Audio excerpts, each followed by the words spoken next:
Hello साथीहरु, आज चाहिँ हामी बारी घुमघाम गर्न आएको। बारी भिजिट कहाँ जान लागेको? टरेल हेर्न जान लागेको। के हो?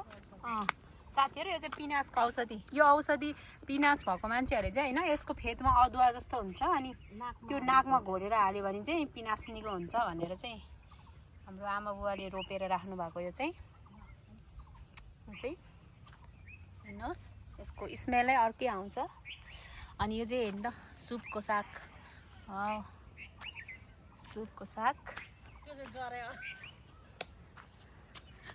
के आउँछ भनेर यो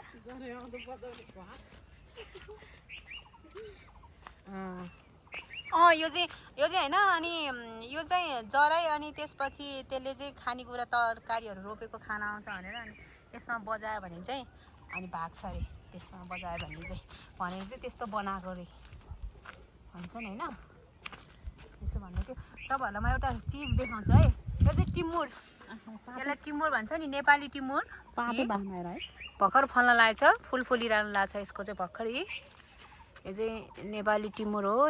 यसको चाहिँ यस्तो फुल यस्तो हुन्छ, भर्खर फुल फुल्न लागेको छ यसको चाहिँ। यसलाई नेपाली टिमुर भन्छ। अनि हाम्रो चाहिँ यहाँ म एउटा टरेलमा फुल फुलिरहेको देखाउन जाँदैछु। फुल फुलिरहेको छ यहाँ चाहिँ गोदावरी फुल। यो चाहिँ 12 मास यसरी रोप्यो भने चाहिँ यो चाहिँ फुलिरहेको छ हैन। हेर्नुहोस्,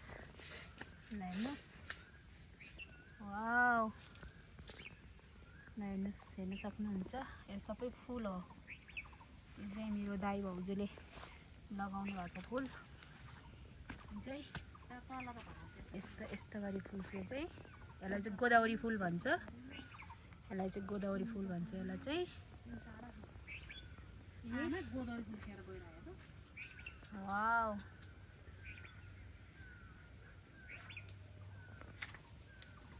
यस्तो यी फुलहरू फुलेर यहाँ खेर गइसक्यो। यसलाई चाहिँ गोदावरी फुल भन्छ। यो अफ सिजनमा पनि यसलाई चाहिँ यस्तो सेप गरेर राख्नुपर्छ। यसलाई यस्तो टरेल हाल्नुपर्छ अनि यसलाई चाहिँ यसरी राख्नुपर्छ। होइन भने यो घाम बालीले यसलाई खाएर यो चाहिँ मर्छ। यो फुल चाहिँ साउनी फुल टिप्दै हुनुहुन्छ। फुल साउनी फुल लिएर जान लाउँदा हो। साउनी खेर गइराख, खेर गयो अलिअलि भए पनि लाग्दैन। ओके, हेर फुल ल्याउने छैन अहिले, अनि खेर गयो, फुल खेर गयो। अब यो चाहिँ टनेल बनाइसकेको छ फुल रोप्नलाई हैन। अनि यसमा चाहिँ फेरि प्लास्टिक हाल्नुपर्छ।